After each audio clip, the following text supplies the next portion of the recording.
We're obsessed with the Connie Pheiff Show. It's about a lifestyle shift to move up or out. Hey, what's your jam? What's the one thing that really drives you? What makes you unstoppable? It's about opening a new door to live your dream. People give up way too early on their dreams. It's about enjoying the journey. It's about keeping it real. Damn, now the interviewee is interviewing the interviewer. I like this. It's all about you.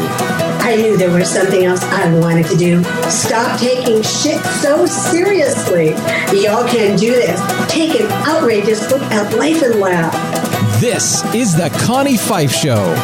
We love your voice. We love your jam. You need to be on radio. And now your host, Connie Pheiff.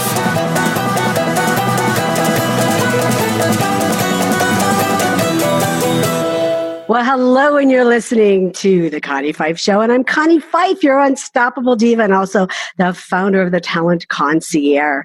So remember, you want to be sharing our show because we have so many awesome giveaways from our guests. Autographed, I have to say again, gifts that we are giving away, and all you have to do is share the show, share the episode, make sure you're tagging The Connie Pheiff Show, and tagging our guest as well.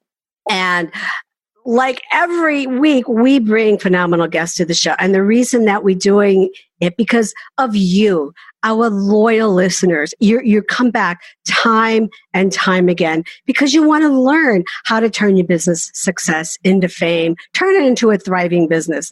And you can do the same thing. Y'all can do the same thing. Just stick with us, and we're going to keep and continue sharing really great tools and tips so you can scale your business, because we are a streaming radio for lifestyle entrepreneurs, and we are keeping the passion of life activated for the world's most daring minds. Now, today we have a phenomenal guest.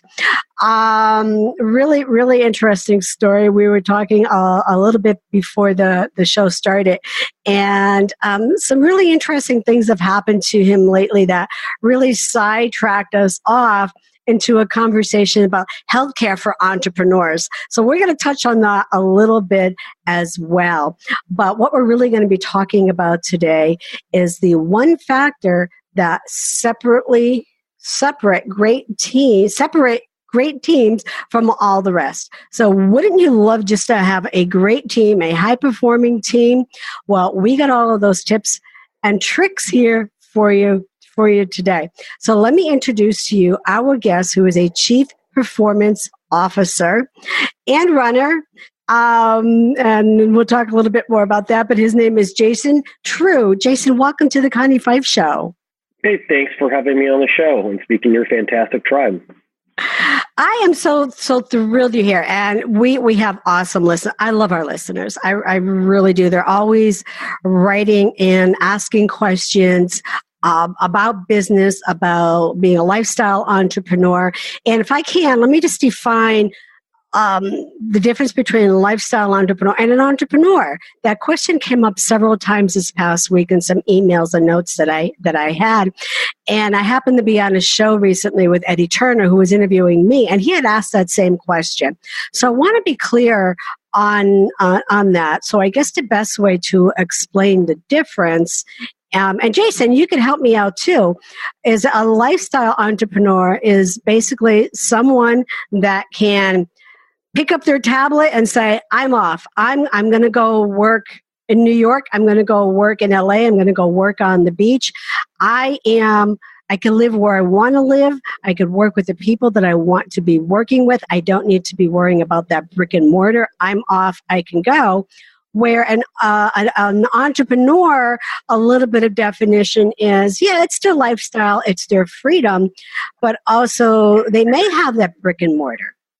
Yeah, maybe they have a shop on Main Street. My family had a restaurant, tavern, bar, that I was a bartender at for many, many, many years. I think that's where I learned how to listen to people. And somebody said to me yesterday, you should be a psychologist. I'm like, I was all those years at bartending. But they were entrepreneurs because they had that. So that's how I separate the two. That's how I define the two between lifestyle entrepreneur and entrepreneur. So Jason, would you agree with that?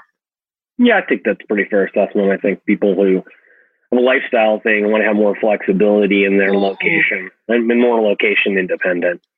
Mm-hmm. I know. And coming from the South myself, somebody recently told me I was a traveling hillbilly because I was like, oh, okay, I'd never seen myself that way, but we go between here and, in Tennessee, Kentucky, even back to Pennsylvania. So yeah, they were calling me a traveling hillbilly. So I guess I'll take it. I'll take that name. But you have some amazing things that you do. So do you consider yourself a lifestyle entrepreneur then, or an entrepreneur? Oh, I think an entrepreneur, because I'm more, although I have people everywhere that I work with, because the face-to-face nature of it, I just keep it would be challenging for me to get up and just take off and leave, period. And I do a lot of speaking and other things. So there is location that I need, dependence that I have. So. Okay. And that's really the good thing about what we do. We can work with people everywhere, but also our team is everywhere. I mean, I have team all over, from the US to Barcelona to, who knows, where we're going next, but, and again, clients in all of those places as well. So fun, super cool thing to do. Yeah, I think most people do these days. I mean, I think it's pretty rare because, the other thing is I look at a team as not only internally, but externally, because your team really is prospects, customers. I mean, everyone outside of it. I mean, I think that's taking a much broader view because your interactions with those people matter as much. Right. And there's multifacets for every person that you engage with. So, I mean, you've got to be able to reach them in a multitude of ways. And most of the time, many of the times they may not even be close to you. So how do you build these relationships with people at a distance and do it well as if they were right next to you? That is the trick of building those relationships, because it's sales. And in sales, especially today, you want to be building relationship sales, but it's also building the team and building the relationships of those teams. And when your team is split so far apart, that's where it leads to underperforming teams. And you talk about that. You talk about why 99% of teams underperform. So how do you see that happening, and what can we do to correct it?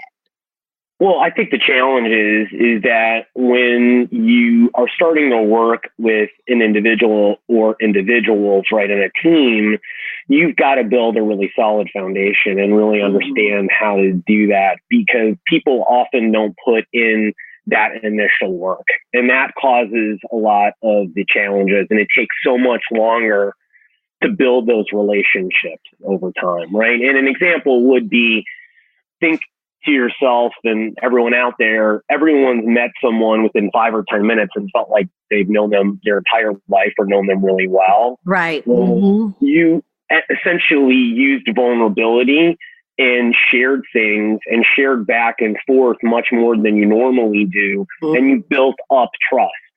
And so you felt very close to those individuals or individual. Well, the challenge is that most of the time that one interaction takes you 20 or 30. And the problem is that means you're really slowly building all these relationships normally rather than fast tracking them. And that's the key, is the people that can fast track them, right? In sales, that's really ultimately the difference when you look at great salespeople and top sales teams. Because I've looked at the top 1% teams in Forbes and Fortune's top 10 workplaces for the last couple of years, and observe them. And the thing about it is, it's not that they are so much smarter than other salespeople or that much talented. They're just able to fast track trust and build relationships with people and emotionally connect with them. And all of them have different ways in order that they do that. Right. But that's really ultimately the secret, because once you get people at a high level of trust, right? Then people are more apt to take leaps of faith, do things with you wouldn't normally do, give you a lot more leeway, right? If you don't answer the phone, they don't get irate. I mean, it's just the same thing with the people that are closest to your personal life, right? And you communicate, collaborate, resolve conflicts, everything else better. Well, when you can do all those things with people and figure out how to do it fast, your life gets much easier and there's a lot more room for errors and other things. And those people are more vested into your success. They won't leave.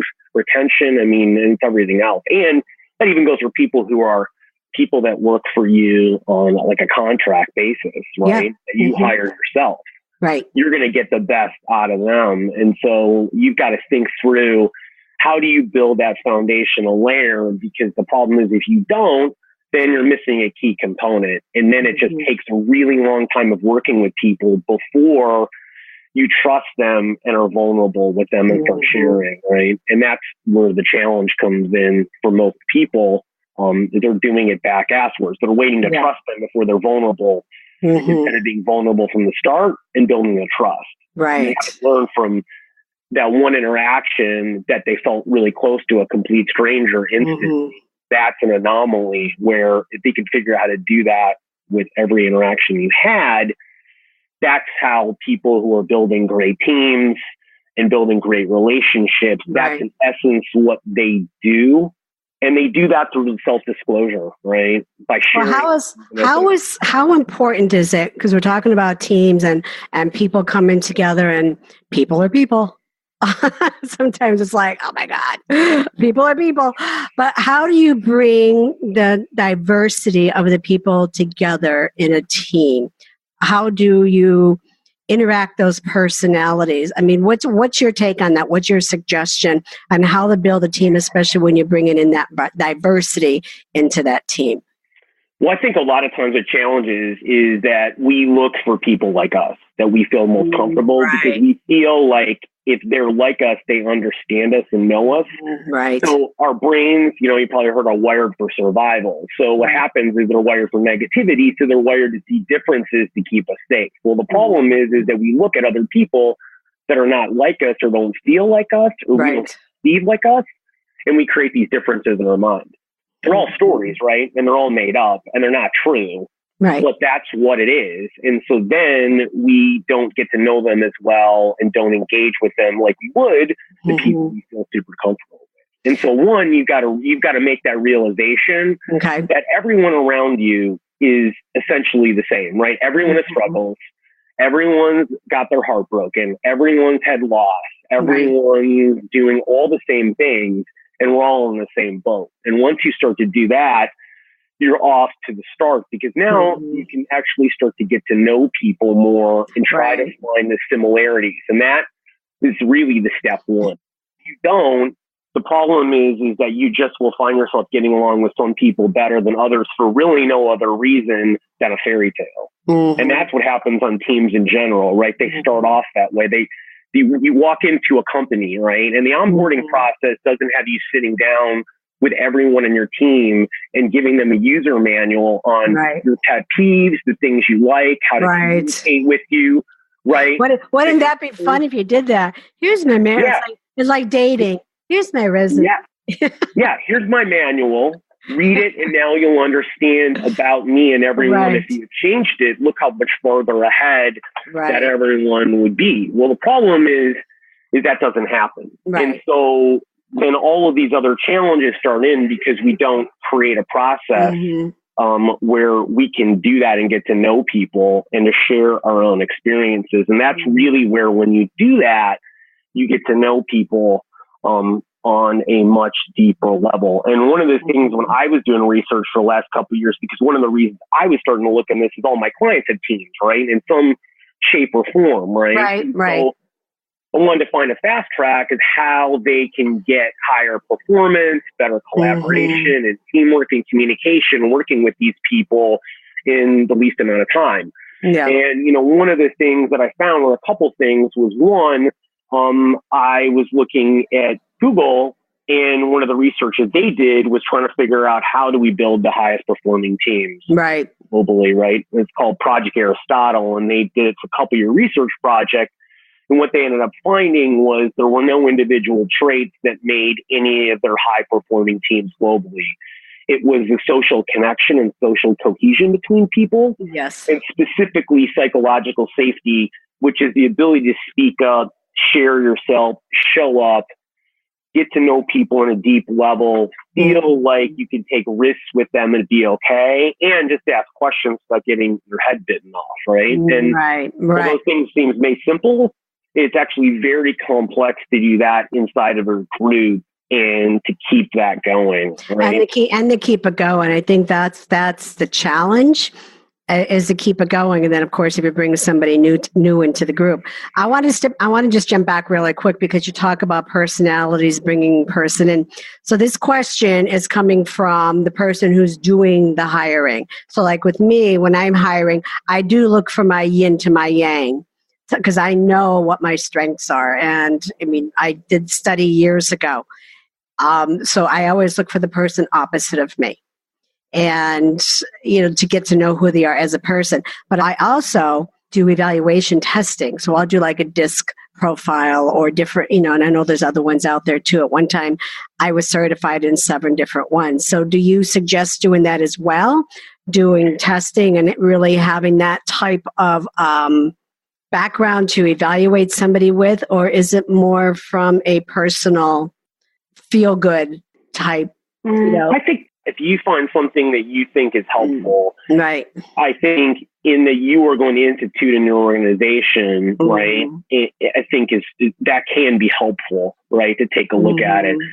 But I think you've got to start asking people in a question, interview questions such as, tell me about a time that you worked with a team that was dysfunctional. How did you handle it? Right. Okay. Or tell me in a time in a team when you had to manage a difficult person. What did you do, and how did you get them to turn it around? Right. I think you have to ask questions that are not someone's greatest strength. You've got to delve into their teamwork, their collaboration, ask them questions that no one would have ever asked them before. Okay. Now you're going to get the real, honest answers from people. Okay. At the end of the day, the problem isn't star performers, right? Right. The problem is they can't work with other people. And that happens all the time when I'll have people hiring people that'll be, really good on paper and they'll talk great in an interview and they'll have references, but then you get them in the organization and it's dysfunctional. Yes. I've let star performers go exactly for that reason. And you have to, right? Because I think one of the lessons you can see in organizations, the problem is when you have A performers that operate at C level in terms of the vision and values and behaviors you want them to exhibit. People always fear letting them go because they're like, well, these people are the number one sales rep. Like, our company will crumble, right? Well, the problem is it will crumble the other way too if you keep them because they're now showing everyone that bad behavior exists if you perform well, right? Yeah, I kept someone on just a couple of years ago too long. And she was an A performer, and and I just didn't want to lose her for that reason. But then then I began trusting her too much, and I wasn't paying attention to the details, and it bit me in the ass. And so I was like, okay, you definitely, you just need to go. And it was the best thing that I ever did. To do that. And like you said, sometimes you're afraid to, or, and again, as an entrepreneur, I don't have a big organization I'm running now, but I mean, it's big enough, but it was still causing too much rift, within the team that she was here. And like I said, it was not just that, but stuff that we were pushing it out to the public. And like you said, it came back to bite me. And I was like, all right, no, we just can't do this. I had a situation years ago when I first started my own company. So I hired this guy, and he came to me highly recommended as a salesperson, a great team player. So and I knew better, but I did it for corporations for all those years, and now it was me. So I was like, okay, I'm going to take it on faith. And he was supposed to be this awesome sales guy. And weeks would go by, nothing. And then our conversations started becoming very challenging and difficult. And then I had my husband have a conversation with him, thinking maybe it was a guy thing, a woman guy thing.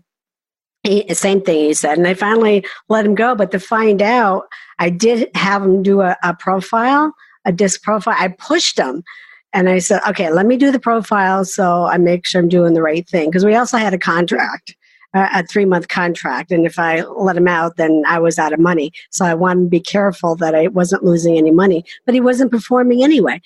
So turns out he did the profile, and it said like he was like a star salesperson.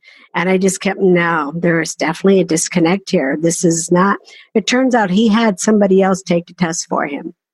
Oh, interesting. And I was like, you're out of here.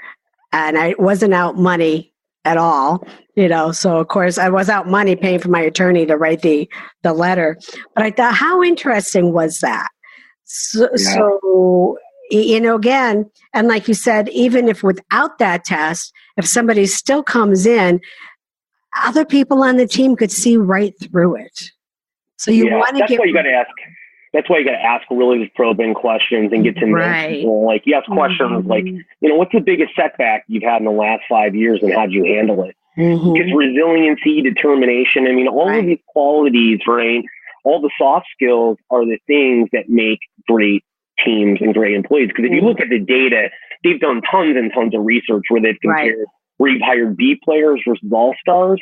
Yeah. And they often outperform all-star people. Yes. Because it matters more about the social connection and cohesion than it does who the people are. And that's where people get mixed up in the hiring process. Yeah. You can hire all A players and your team can still flounder. Right. So it's not about that. You've got to really get to know people inside and out. And when they're interviewing, they're going to be on their best behavior, right? It's like a first date. They're not going to show you their warts unless you ask the right questions. And you ask questions that they can't prepare for, that they have to ask for. And if they seem nervous or they're darting around or they can't do it, that's a red flag. Right. Then they're not giving you honest answers, or they're really nervous about letting you see them, which should tell you everything at that point. But, that's the first step I always tell people in the hiring process is you got to get out of the regular questions and you have to start asking them really in-depth character and experiential questions. Right. Then you're going to really know the person that you're going to be working that closely with, that your business is dependent on. Yeah, you could see it in their body language. And a good question that you said, what challenge or something that had happened to them. We all have something that happens to us. The question is, how did you move beyond that? Yes. That's exactly right. That is the question, because we all somebody has something, some type of story. So let's take a really quick break to recognize our networks, and we'll be right back. The Connie Pheiff Show is heard everywhere. You can find The Connie Pheiff Show on most of your favorite networks. It's time to now recognize and thank our major networks for all of their support. In the house, we have Conscious Business Radio, C-Suite Radio, Transformation Radio, iHeartRadio. We are also heard on Google Play, Apple Radio, Stitcher, and so many more that I just can't keep up with them all. I'm Connie Pheiff, your unstoppable diva. Learn more about our gym and how we can work together at my fancy schwanky website, ConniePheiffShow.com. I'll see you over there. Until then, like, share. Now back to the show. And we're back, and you're listening to The Connie Pheiff Show, and I'm Connie Pheiff, your unstoppable diva. Our unstoppable guest today is Jason Treus. And Jason, okay, I want to talk about your giveaway now, because it's Cards Against Mundanity. Okay, so this past Christmas, we were at our daughter's house up in Lake Tahoe, and it snowed, and it was beautiful, and we got to stay in, and we played board games. And for 3 days, we played Cards Against Humanity.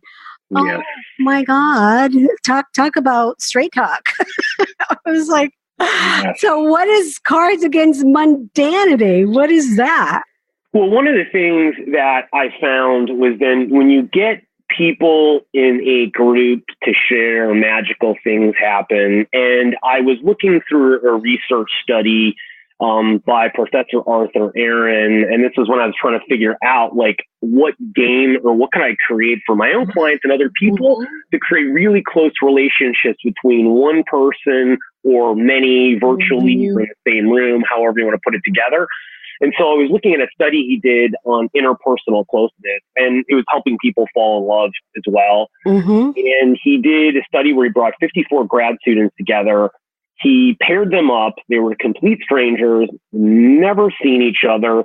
And he had them sit across the table and ask 36 questions over 45 minutes. And these questions are pretty vulnerable questions. Like one of the last ones was, tell me 3 things that you like about me, which is really hard with a complete stranger who you're just interacting with for the first time. Mm-hmm. Well, what was really surprising about the findings is 30% of the people rated that relationship with a complete stranger as the closest relationship in their life.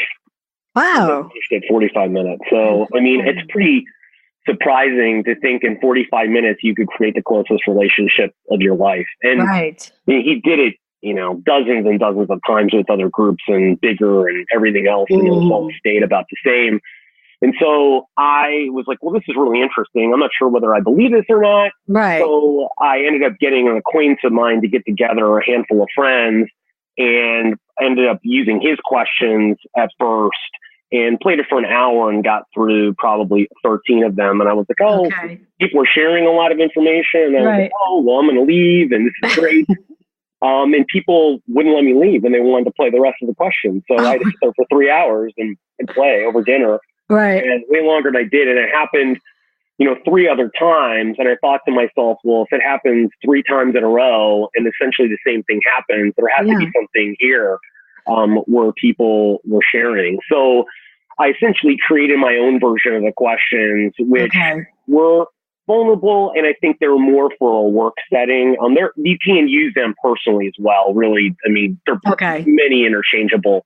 And so I just started working with them. And then I went, my first group that I had was in a small business here in Dallas that was struggling. And there were some people that really hated each other. 2 women that basically were described as Superman and Kryptonite. And I had a question I asked, which was, tell me the biggest loss you've had in the last 5 years. And one of them said a dog. The other one said their mom. And obviously they're not the same. No, right. I didn't really understand the emotional connection that goes on when people share in a group. And it's way deeper than I had first thought. And so when they walked out of the room, they were talking about this question. And I found out later in the week they went to lunch, and a month later they were actually social friends. Oh, nice. And imagine that you hate someone, and being social friends in a business like that was significantly helpful for them communicating, collaborating, and working with people. Right. So there's a business benefit for all this stuff on a metric. Absolutely. So, our listeners, you're giving it away? Yeah. So it's a free game that you can download. It's a PDF that you can play with people. 12,000 people have gone through it. Major companies like Amazon, Southwest Airlines, Ernst & Young, Merck. I mean, Oklahoma City Thunder basketball team. The operations side has gone through this. So there's tons and tons of people. Oh, wow. So let our listeners know where they can go to get a copy. Yeah. cardsagainstmundanity.com. And that's it. Get it there. That's it. And it's pretty easy instructions. It's just a group game. Everyone gets a question. Everyone answers it. You can use it with people on the phone, virtually. You can use it with clients. You can use it with prospects. And it's getting to know people in a deep way, because what I found is this speeds up the trust process significantly, right? Is there a hard copy that you could send us, an autographed copy? Yeah. Oh, definitely send. Yeah. Our listeners love getting autographed copies from our guests. So that would be awesome. I'll make sure that you have our information. So let's keep on moving, because we're going to run out of time.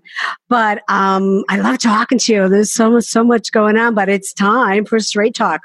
So finish this question, finish this sentence for me. I should say, why are you unstoppable? So Jason, you are unstoppable because I'd say resilient, determined, and extremely curious.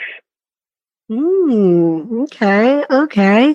So you've done so much. So many great opportunities have come in your way. What's your process for evaluating opportunities?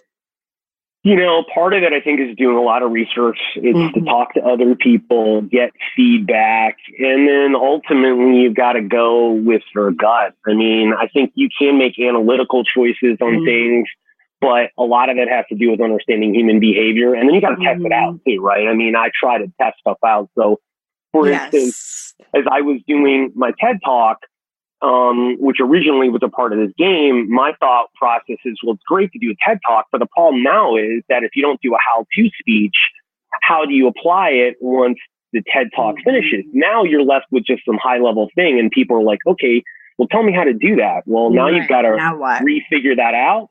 If you do it all at once, and I started to talk to people, they're like, you actually have something applicable when you finish the process that you can go and use. And that's kind of what I did. So I think a lot of this is you've got to do a thorough job on the front end. You've got to test it and you've got to think it through. And then you can get out there and really, I think, do a great job with whatever it is you're doing. But it's a process. And it is a process. It takes a lot longer, right? I mean, this has taken me, 3.5 years to go through from the first time I thought about it. Okay. To this point, right? It's not something that I could snap my fingers on. So I think you have to continually invest in a lot of areas and then test them out, because it takes a long time to see things through, right? And if you I'm gonna add on to that, my second part of that question, because you're saying, test it and it's taking you 3.5 years. Will your testing ground ever end? No, because it's always it's constant, right? I mean, it's never, you're never really finished with it, because I think the people that are very thorough are constantly trying to poke holes in their own theory, right? Yes. Because then they can find the weak spots and make them better, right? And they don't have enough ego to think that it's right all the time, which is, a big piece of being successful is having humility, right? And being humble and doing that. But I think that's, the biggest problem, like writing a book these days. I think that, I think you should write a book to write a book. And I think there is something in that. Right. But if you want to write a great book, it's going to take you years to write it, because it's going to require you to do testing, work, research, and really going out there and understanding things in depth, which is hard work. And it's thankless, tireless work that you have to do in order to create something. Really. And it is, because you want that instant gratification, that instant reward. And you want to say, I did it. I actually had a client come to me that wrote a book in an afternoon. I was like, I sent it back. I'm like, no, you didn't. No, you didn't. Because it takes time to really understand the process. And like you said, if you really wanted to be a book that you put your name on, it's your business card, your calling card, great. That's awesome. That's fabulous. But it does definitely take time for that to happen. So finish this sentence. Never have I ever. Let's see. Never have I ever jumped out of a plane yet. Okay. Yeah, don't say it's on your list, though. It's on your bucket list. It could be. We'll see. Okay. Well, from our conversation earlier, let's make sure we all have that good health insurance in place. Yes. Oh my God, that could be a whole nother conversation for our listeners, whether corporate or entrepreneurs. It's the life insurance question. So we'll save that for another show. That'll be an interesting show. So Jason, what's that one moment, that significant moment in your life that's really had the greatest impact on you? There's always probably many of them. I think that overall, at one point on this entrepreneurial journey, I had to stop feeling like I was Robin and had to be Batman. And I think that that's one of those things that probably people who are entrepreneurs later in life struggle with more than the people who do it earlier. And I think you have to get over that hurdle of just leading and doing it without a net and doing it all by yourself and taking that leap into uncertainty and embracing it. And, I think that's probably a pretty pivotal and seminal moment, was to know that to do it and then to know that it will be okay. Mm. Yes, and that it is okay. That was part of the impetus of me starting the agency, because I've been doing this for 12 years. And a few years ago, because I always wanted to be Batman and, the team around me and have them doing. And like I said before, I wasn't paying attention to details. And so about a year and a half ago, I thought, you know what? I don't want to be Batman anymore. I really am Robin, but I want to be able to show other people that they can do it too. So I love that analogy. Yeah, it's just important. I think it's just, you have to embrace leading at some point, because you can't give what you don't have. And so I think at some point has to take the reins, both personally and professionally, in something that you have it as your own. And I think that there's immense joy, because then you're creating impact because of your special gifts and your authentic self, right? Instead of hiding in the shadows, it's forcing you to really be you and not someone else. And so for everyone, probably ultimately at some point, everyone has to step into that place.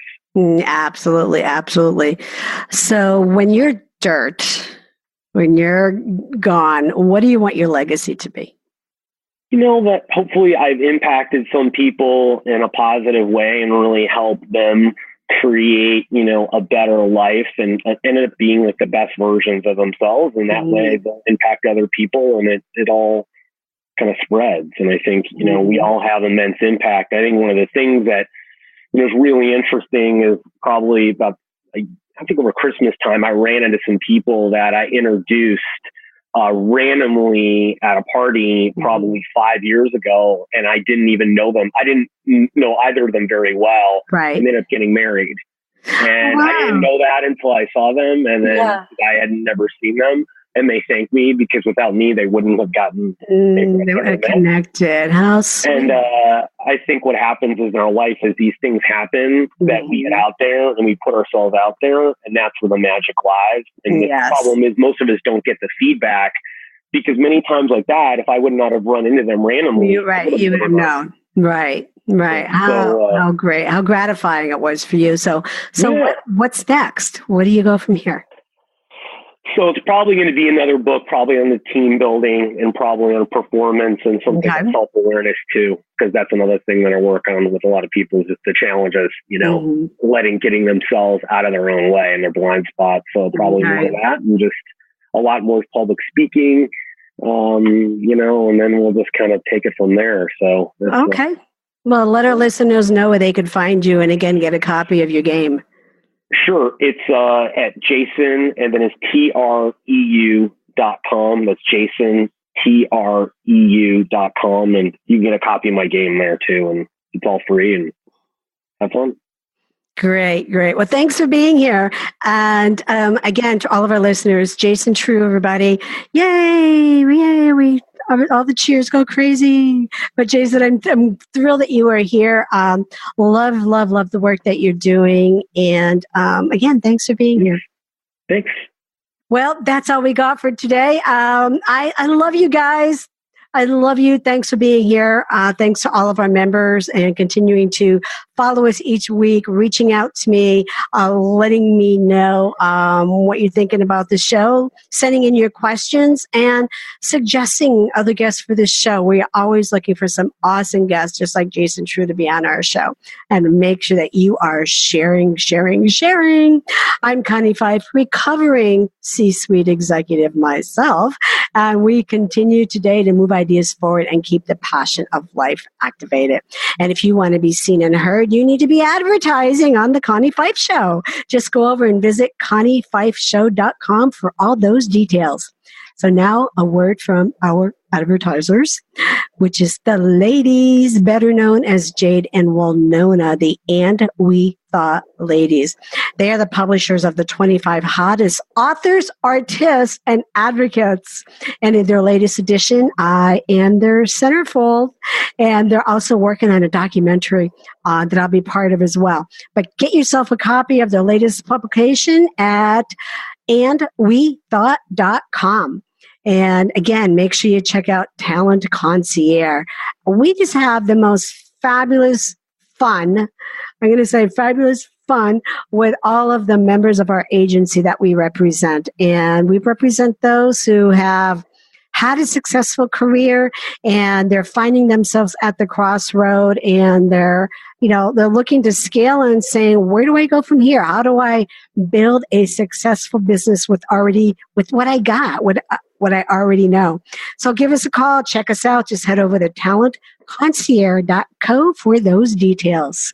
Talent Concierge represents the world's most daring minds, and we are keeping the passion of life activated. And I'll leave you with this thought for this week. Whatever the mind can conceive and believe, it can achieve.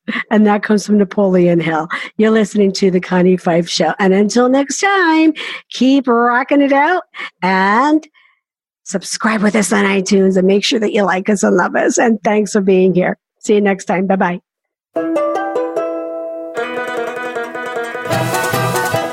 Hey, y'all, it's Connie Pheiff. Thank you for listening to The Connie Pheiff Show. Check back often. You don't want to miss any of the good stuff.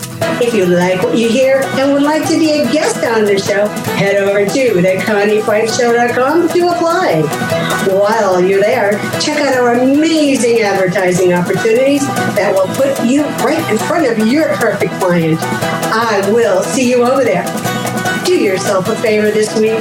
Activate your power and be unstoppable together.